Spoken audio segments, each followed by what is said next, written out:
Everyone. दोस्तों नमस्कार। Start करते हैं अपने डिस्कशन को। अभी तक हम लोगों ने क्या करा है, जो कंबाइंड डिस्कशन हमारी चल रही है पार्लियामेंट और स्टेट लेजिस्लेचर की, हम उसके अंदर मेंबरशिप देख चुके हैं पार्लियामेंट की। ठीक है, कि what are the grounds of various qualifications and disqualification जो कि कॉन्स्टिट्यूशन ऑफ पार्लियामेंट ने ले डाउन कर रखे हैं। अब हम राज्यों के लेवल पर आ जाते हैं और बात करते हैं स्टेट लेजिस्लेटिव असेंबलीज की, स्टेट लेजिस्लेचर की। तो सबसे पहले बात करते हैं क्वालिफिकेशंस की, मेंबरशिप ऑफ स्टेट लेजिस्लेचर, जिसके अंदर हम लोग बात करने वाले क्वालिफिकेशन की।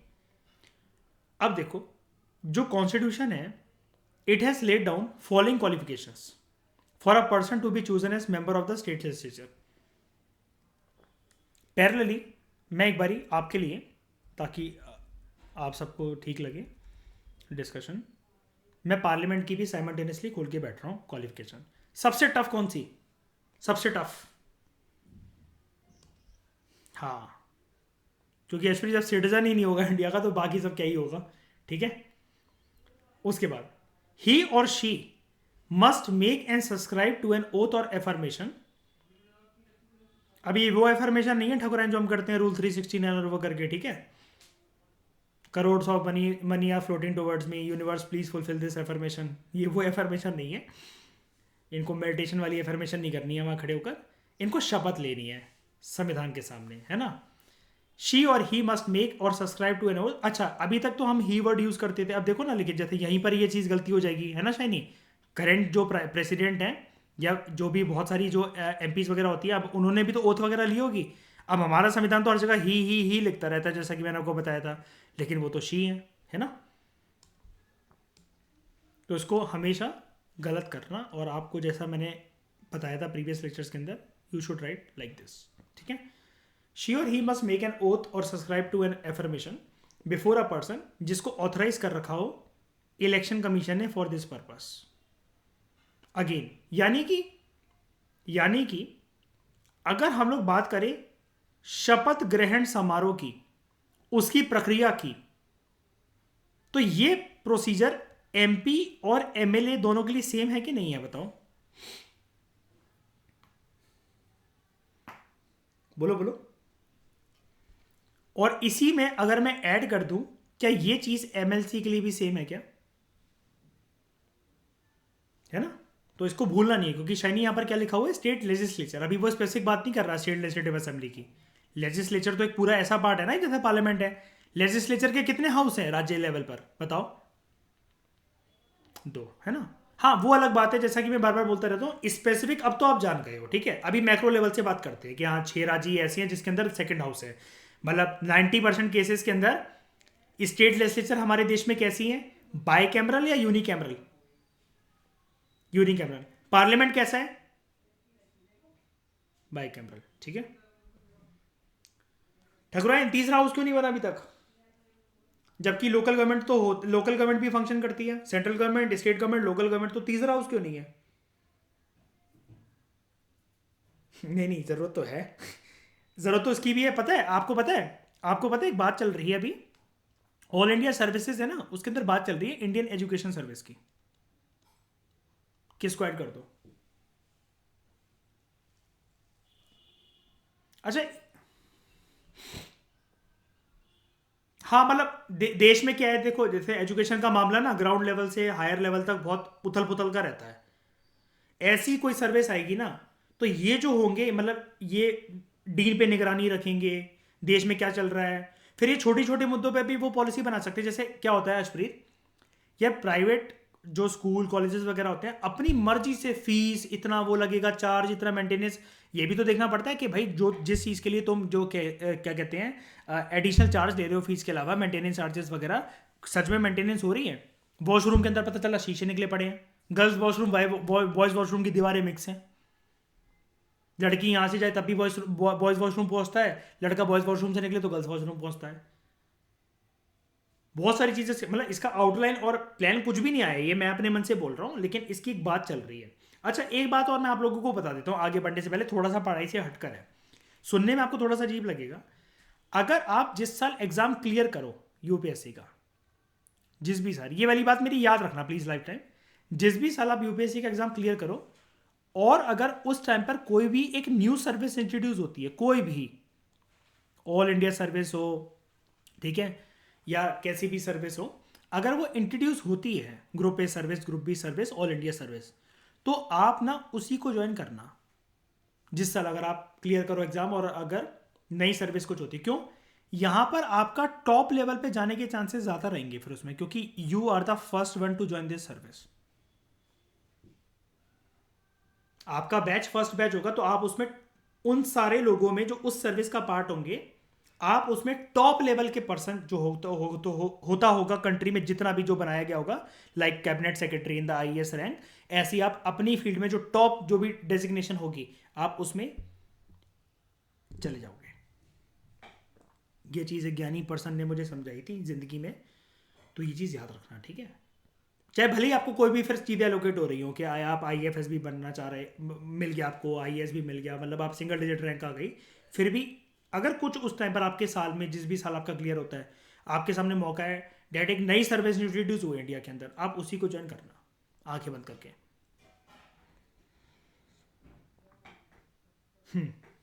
She or he must make or subscribe to an oath or affirmation before the person authorized by election commission for this purpose। अपनी oath और affirmation में वो कसम खाता है झूठी झूठी, that वो संविधान के प्रति इतनिष्ठ रहेंगे, और जो भी होता है, और सोवरेनिटी और इंटेग्रिटी को अपहोल्ड करके रखेंगे, ठीक है। अब bicameral legislature state level पे भी है, तो शी और he must not be less than 30 years of age in case of legislative council. मैंने सुबह आपको एक टेबल बनवाया था parallelly, legislative council state level पे वर्क कर रहा है, सेंट्रल लेवल पे कौन वर्क करेगा,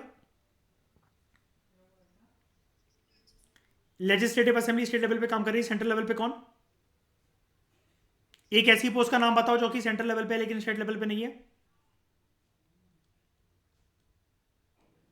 तो ये देख लो, ये सारे पॉइंट इसके सेम है, सारे पॉइंट इसके सेम है। उसके बाद उसको कुछ और क्वालिफिकेशन भी पोजेस करनी पड़ेंगी, जैसे ले डाउन करी गई है पार्लियामेंट के द्वारा। अब देख रहे हो यहां पर कीवर्ड, इधर भी पार्लियामेंट था, तो इधर पार्लियामेंट लिखना तो यार मुझे समझ में आता है, चलो ठीक है कि यहां पार्लियामेंट लिखा हुआ है, तो यहां पर तो चलो समझ में आता है कि ये चैप्टर ही पार्लियामेंट के ऊपर है और एमपीस की बात हो रही है। यार एमएलए और एमएलसी की बात पर भी जो क्वालिफिकेशन जो डिसाइड करेगा वो पार्लियामेंट को दिया गया अधिकार, जी हाँ, क्योंकि हमें ये ऊपर के टॉपिक से भटकना नहीं चाहिए। कॉन्स्टिट्यूशन ने ले डाउन कर रखी है कुछ क्वालिफिकेशन, तो भैया कॉन्स्टिट्यूशन जो है, देश में सबसे बड़ा लॉ मेकिंग जो बिल्डिंग है, जो घर है, वो पार्लियामेंट है। ये जिम्मेदारी विधानसभाओं को थोड़ी ना दे देगा, और वो इसलिए नहीं देगा क्योंकि एक राज्य की विधानसभा का नेचर काम करने का अलग होता है, उसकी मेंबरशिप अलग होती है। इसके लिए कॉमन तरीके से अगर प्रक्रिया बनानी है तो वो कौन कर सकता है, वो सिर्फ और सिर्फ पार्लियामेंट कर सकता है, जिसका नेचर सर्दी मौसम, सर्दी गर्मी बरसात, कोई सा भी मौसम हो, कैसी भी परिस्थितियां चल रही हो, पार्लियामेंट का नेचर, उसके द्वारा बनाए गए कानून और उन कानूनों का impact, Kashmir to Kanyakumari, Gujarat to Arunachal, Lakshadweep, Andaman Nicobar, हर जगह सेम रहता है। जबकि विधानसभा अलग अलग तरीकों में फंक्शन करती है हर एक राज्य में, क्योंकि उसके नंबर्स भी चेंज होते हैं, पार्टी कौन चला रही है वो चेंज होता है, बहुत सारी चीजें होती हैं, ठीक है।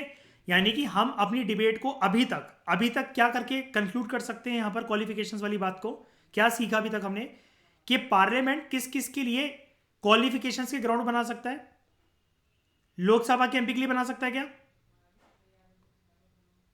जल्दी बताओ, राज्यसभा के एमपी के लिए बना सकता है क्या, स्टेट लेजिस्लेटिव असेंबली के एमएलए के द्वारा एमएलए के लिए बना सकता है क्या, स्टेट लेजिस्लेटिव काउंसिल के एमएलसी के द्वारा एमएलसी के लिए बना सकता है क्या। और इन सब का कॉमन सोर्स क्या है, कौन बनाएगा इन सब के लिए क्वालिफिकेशन का ग्राउंड, पार्लियामेंट। पार्लियामेंट को जिम्मेदारी किसने दी है, कॉन्स्टिट्यूशन ने, दोनों लेवल पे दी है क्या, सेंट्रल लेवल पे भी स्टेट लेवल पे भी, ठीक है। तो यानी कि हम अगर वाइंड अप करें इसको, कौन तीन लोग हमें देखने को मिलते हैं, MPs plus MLA plus MLC भी आएंगे क्या, बिल्कुल आएंगे। अब पार्लियामेंट को अगर ये जिम्मेदारी दी गई है, तो याद रखना पार्लियामेंट ने कोई नया एक्ट नहीं बनाया है, पार्लियामेंट उसी एक्ट को बेस लेकर चलता है, कौन सा, रिप्रेजेंटेशन ऑफ पीपल एक्ट 1951। बस जानने वाली बात यह है, क्वालिफिकेशंस के 4 ग्राउंड्स उसने मेंशन करे थे when we talk about parliament, और कॉन्स्टिट्यूशन ने in case of state legislature 4 ground ही मेंशन कर रखे हैं इसके। पार्लियामेंट को जब जिम्मेदारी दी गई थी तो पार्लियामेंट ने under representation of people act 1951 MPs के लिए कितनी एडिशनल क्वालिफिकेशन इंट्रोड्यूस कर रखी है? 2। जबकि एमएलए और एमएलसी के लिए आरपी के अंदर कितनी क्वालिफिकेशंस हैं? 3। ये चीज़ रखना, यानी कि स्टेट लेवल पे ना हर एक चीज़ एक्स्ट्रा होती है। जैसे नॉमिनेशन के ग्राउंड को देख लो आप, literature, art, science, social service, 4 तक तो पार्लियामेंट में भी है, 5वां यहां पर आ जाता है कोऑपरेटिव मूवमेंट। पार्लियामेंट के द्वारा बनाए गए आरपी एक्ट, 2 बातें वहां लागू होती हैं पार्लियामेंट के अंदर, लेकिन when it comes to state legislature 3 बातें लागू होती हैं। अब देखना है हमें ये 3 एडिशनल क्वालिफिकेशन है कौन कौन सी। लेकिन यहां पर एडिशनल क्वालिफिकेशन किसके लिए बात हो रही है? सिर्फ और सिर्फ किसके लिए? जल्दी बताओ, बंदों के नाम बोलो, एमएलए और एमएलसी। ठीक है, हम बात कर रहे हैं यहां पे क्वालिफिकेशंस की। Number 1, a person to be elected to the legislative council, वो एक अपनी राज्य के लेवल पर जो असेंबली होंगी वहां से एक इलेक्टर होना चाहिए। यानी कि क्या है इसका मतलब? राज्य के लेवल पर उसका क्या होना चाहिए? अपने उससे अगेन सेम चीज क्या है? Voter ID card. ठीक है, इन द कंसर्न स्टेट। और यहां पर कॉन्स्टिट्यूएंसी का मतलब ये है, अब तो किसी को कोई डाउट नहीं है।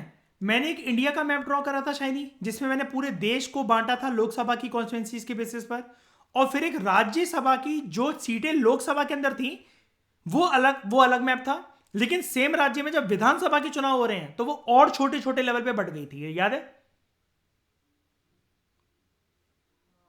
याद है भाई, दिल्ली में लोकसभा की कितनी सीटें होती हैं? 7। लेकिन विधानसभा की 70। अब बताओ, दिल्ली का नक्शा नहीं बदलेगा? बताओ, लोकसभा के चुनाव में और विधानसभा के चुनाव में बदलेगा कि नहीं बदलेगा? ये चीज है। ठीक है, इन द कंसर्न स्टेट। और इस चीज को कौन देखेगा? That you are qualified even after this voter ID card है। आप राज्य की किसी कॉन्स्टिट्यूएंसी जो है उस राज्य की, उस पर्टिकुलर कहीं पर भी, मतलब एक कंसर्न स्टेट के अंदर जहां पर भी जो कॉन्स्टिट्यूएंसी है वहां पर आप इलेक्टर हो, इस चीज को देखेगा कौन? To be qualified by governor's nomination, he must be a resident in the concern state. अगर वो नॉमिनेट अभी अगर वो नॉमिनेशन से आ रहा है, वोटर आईडी कार्ड है, सब कुछ है, लेकिन वो पर्सन चुनाव, मतलब क्या कहते हैं, चुनावी प्रक्रिया से नहीं आ रहा, डायरेक्ट इनडायरेक्ट की कोई बात ही नहीं है, गवर्नर के नॉमिनेशन से आ रहा है। अब गवर्नर का नॉमिनेशन की बात हो रही तो जल्दी बता दो कौन से घर की बात हो रही है यहां पर? जल्दी बताओ, जल्दी बताओ। अरे स्टेट लेजिस्लेचर तो दोनों होते हैं अब तो, लेकिन वो एंग्लो इंडियन तो खत्म ही कर दिया ना। अब किसकी बात हो रही है? यानी कि किसकी बात हो रही है? MLC, इन्हीं का तो नॉमिनेशन होता है। फटाफट जल्दी बताओ मुझे, फील्ड कौन कौन सी?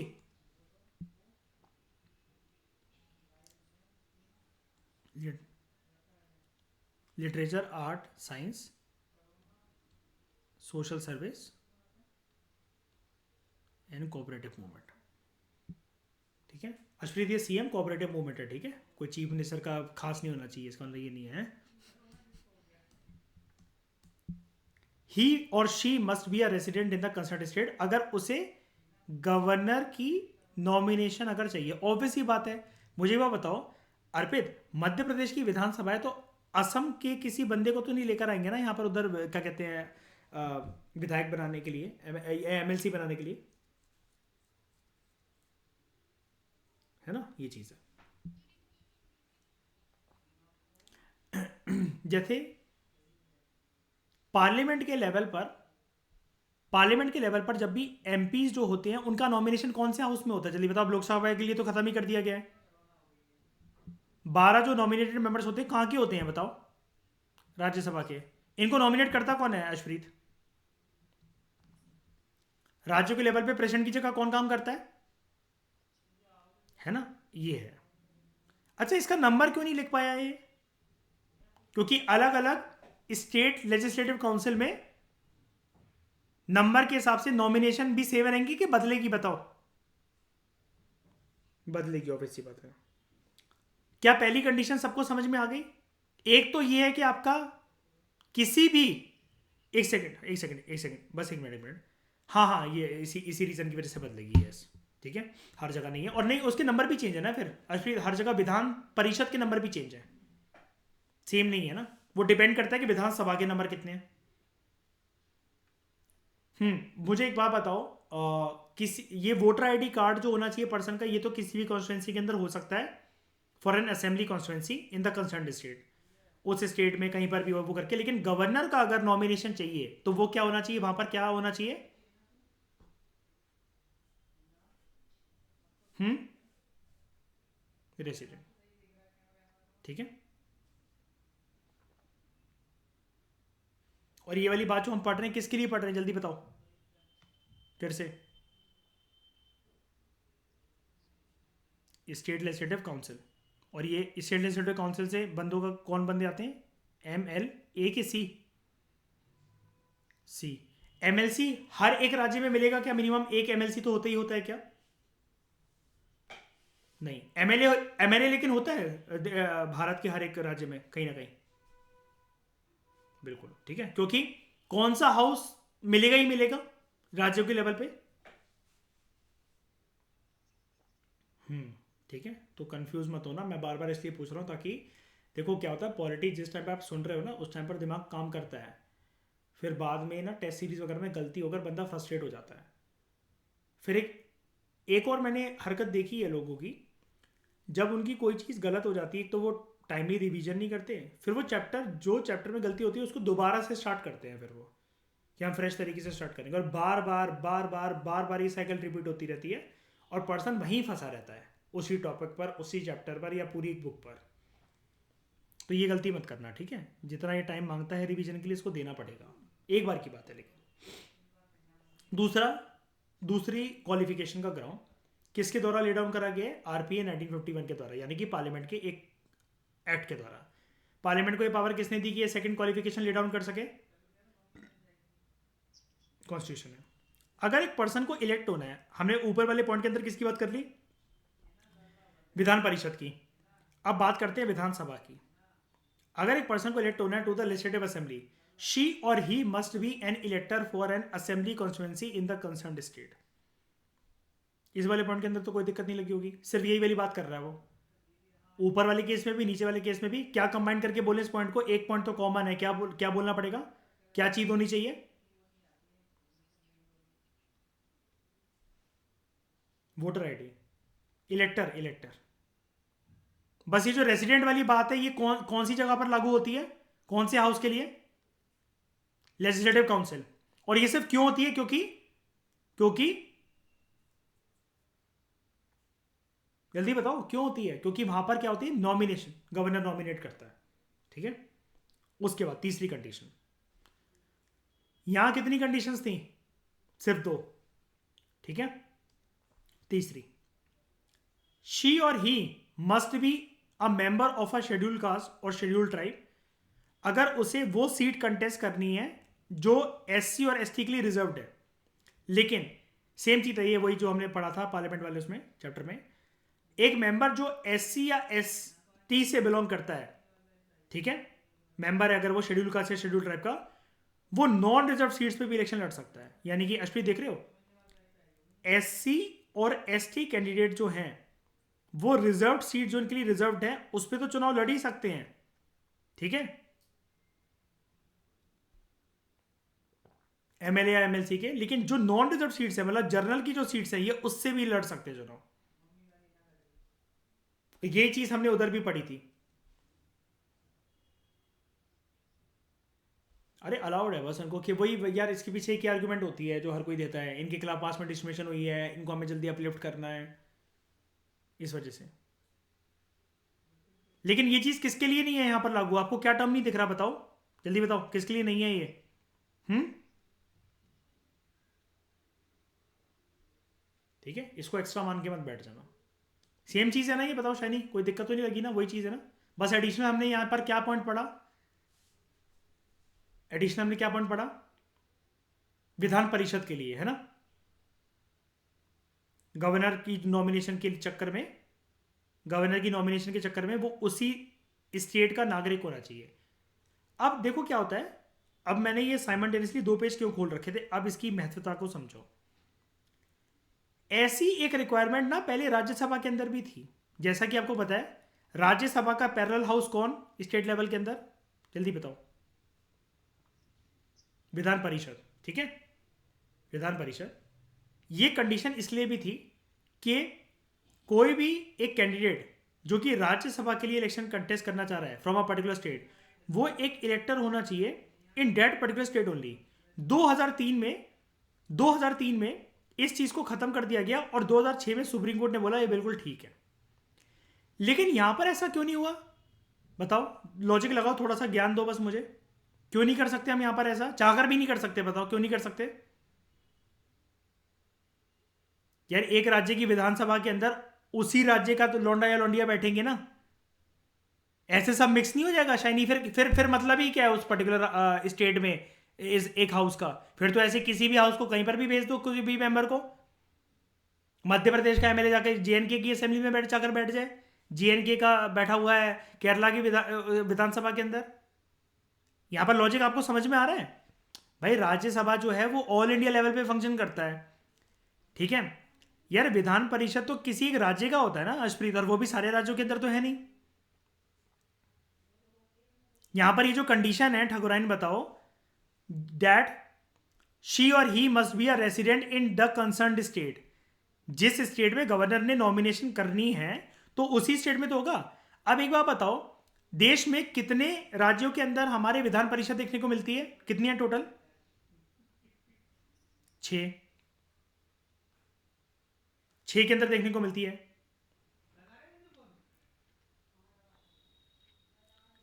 पंजाब के अंदर है क्या 2 हाउसेस?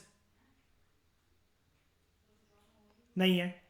अब यहां का गवर्नर, कहां का, यूपी, यूपी के अंदर है 2 हाउसेस, यस। यूपी का राज्यपाल पंजाब से किसी भी बंदे को उठा लेगा क्या यहां पर एमएलसी बनाने के लिए, बताओ। वो पर्सन कहां का होना चाहिए अगर उसे यूपी की विधान परिषद के अंदर बैठना है अर्पित, तो वो पर्सन कहां का होना चाहिए रेसिडेंट, यूपी का ही।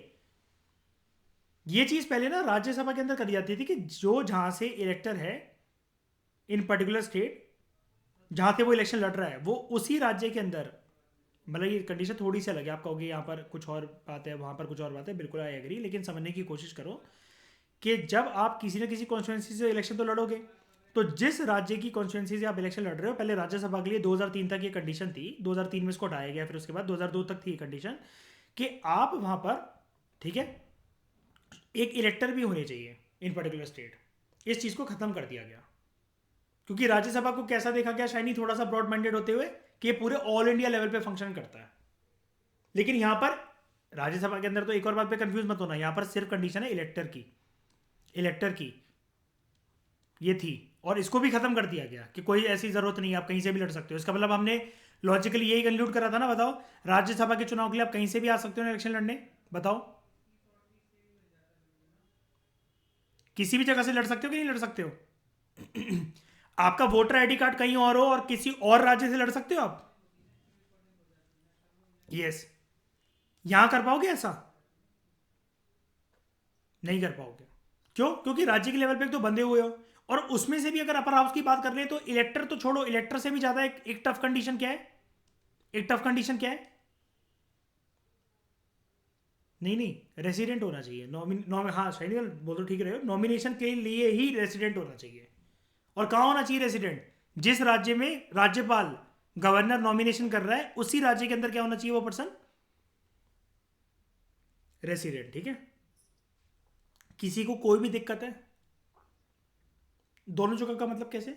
नहीं नहीं, रेसिडेंट यार ऐसा नहीं होता कभी दोनों जगह का, हमने पढ़ा था यार, मैंने तुम्हें फिर वो क्यों पढ़वाया सिटीजनशिप वाला चैप्टर, उसके लिए भी कुछ महीने और कुछ वो बिताए होने चाहिए ना। इस चीज को देखता फिर अगेन एक प्रोसीजर ले डाउन कर रखा है इसके लिए, इतने इतने टाइम वो वहां पर होना चाहिए, टेम्पररी ना रह रहा हो, अप एंड डाउन ना कर रहा हो रोज रोज के, आप 3 दिन जाके यहाँ रह रहे हो वहां रह रहे हो। रेसिडेंट की भी लिए एक डेफिनेशन होती है। 2 जगह का कोई कैसे रेसिडेंट हो सकता है? आपका शरीर अभी कहाँ बैठा है बताओ? यूपी के मुंबई?